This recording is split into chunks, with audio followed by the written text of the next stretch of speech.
అయితే మనం ఎంట్రీ అయిపోతున్నాం నేషనల్ హైవే 161కి. సో ఇదనమాట, ఇప్పుడైతే ట్రావెల్లో స్టార్ట్ అయిపోయాం అఫీషియల్గా. 4th గేర్ విత్ 51 స్పీడ్లో ఉన్నాను నేను ఇప్పుడు. సో మీరు అప్పటి నుంచి వినొచ్చే బీప్ సౌండ్ వస్తుంది ఒకటి. అది ఏంటంటే ప్యాసింజర్ పక్కన ఉన్న వాళ్ళు ఖచ్చితంగా సీట్ బెల్ట్ అన్నది క్యారీ చేయాలి. కానీ సీట్ బెల్ట్ అన్నది మౌంట్ చేసుకోకపోతే ఖచ్చితంగా అది ఇండికేషన్ అయితే ఇస్తుంది.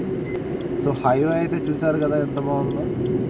సో స్పీడ్ లిమిట్ అలాగే ఇండికేటర్స్ కూడా చూసుకుంటూ వెళ్ళాలి మనం, ఇండికేషన్స్. సో యారో మార్క్స్ అలాగే స్పీడ్ అన్నది మనం ఖచ్చితంగా మనం ఫాలో అవ్వాలి. మినిమం అక్కడ 40 చూపిస్తే మినిమం 50 అయినా మెయింటైన్ చేసుకోవాలి.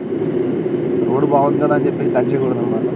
సో మన దగ్గర డాష్ క్యామ్ కూడా ఉంది కార్కి. సో సేఫ్టీ పర్పస్ అనమాట. మనము టోల్లో వెళ్ళేటప్పుడు కానీ అక్కడ కానీ ఏదైనా ఎమర్జెన్సీ ప్లేసెస్లో ఖచ్చితంగా మనం క్యాప్చర్ అవుతుంది. ఫ్రంట్ అండ్ బ్యాక్ రెండు మెయింటైన్ చేస్తున్నాము. ఈ హైవే గురించి అయితే మనకి ఇది ముంబై హైవే అంటారు. ముంబై నుంచి హైదరాబాద్ వరకు వెళ్ళిపోతుంది. ముత్తంగి ఇస్నాపూర్ వరకు మనము టచ్ అవుతాం ఇక్కడ నుంచి. హైదరాబాద్కి వెళ్ళాలంటే ఇది చాలా అంటే చాలా కంఫర్టబుల్ హైవే. టోల్స్ అయితే ఒకటే ఉంటుంది.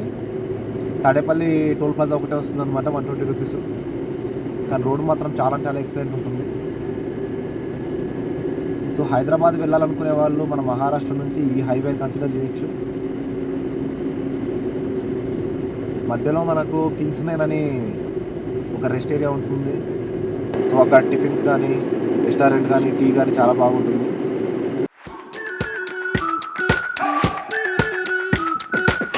We've been waiting for so long. We've been waiting for this time to begin. We ain't getting any older. I kinda feel a little younger.